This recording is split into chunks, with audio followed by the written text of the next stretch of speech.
Ito na, naglaro na ang bago naming player. Umpisa pa lang ramdam mo na kagad ng persa. Ang init ng dikdikan sa ilalim. Pero maya-maya lang parang napagalitan agad ni Coach Ma'am. Pero ang maganda dito, talagang nakikinig siya. At talagang tatlo ang sumasabay sa kanya. Ang tindi na ito maglaro. Ang lakas ng player na to. Ang taas ng vertical. At ang lakas ng katawan. Napakalapad. Tignan nyo naman rebound. Dito nga ay talagang napaflex siya. Foul counted pa nga.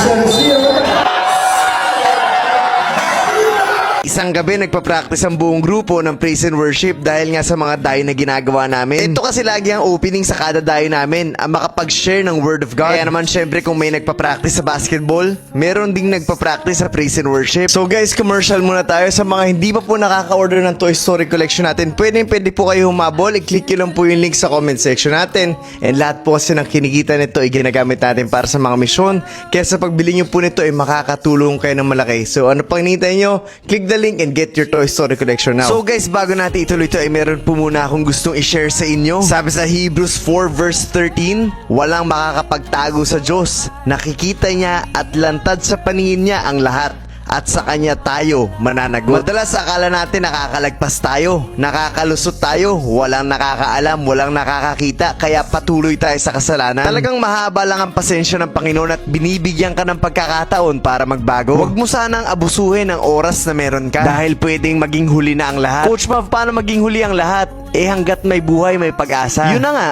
Paano kung wala ka ng buhay, tapos hindi mo nakilala ang Panginoon? Huwag mong hintayin na may mangyari pang hindi inaasahan. Alam ni Lord lahat ng nasa puso at isipan natin. Maaaring nakatakas ka sa paningin ng tao, pero hindi ka makakatakas sa paghatol ng Panginoon. At kung wala kang takot sa Diyos, marahil hindi mo pa talaga siya kilala. Huwag mong hintayin yung palo na hindi mo magugustuhan at sana po ay malinaw at naintindihan niyo po talaga ang mensahe ng video na to.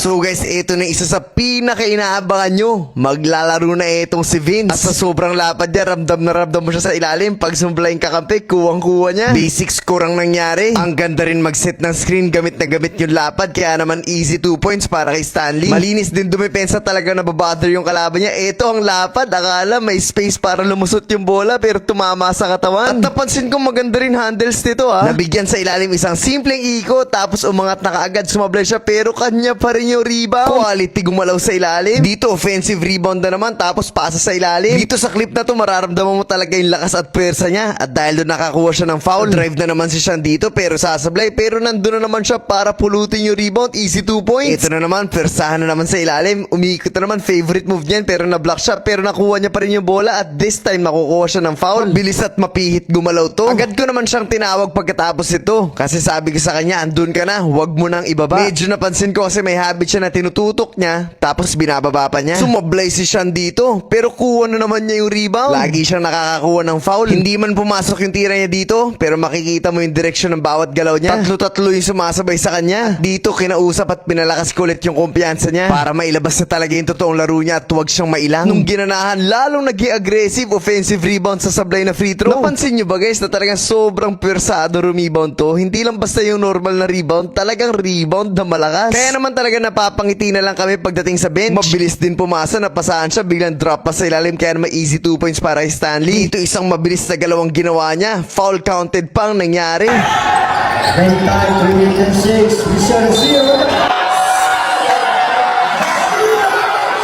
Pagdating naman sa free throw, sure ball din. Isang malupit na galaw para tapusin ang laban. Isang spin move tapos sumabay ang kalaban. Biglang drop pass pala mangyayari dun sa ilalim. Libre-libre. Sa mga gusto nga pala mag-invite sa amin sa isang dive series, i-message na kami sa number na to at malay nyo dyan na kami dumayo sa susunod. Kaya na pang hinintay guys, message na at magkita kita tayo sa mga susunod na dayo.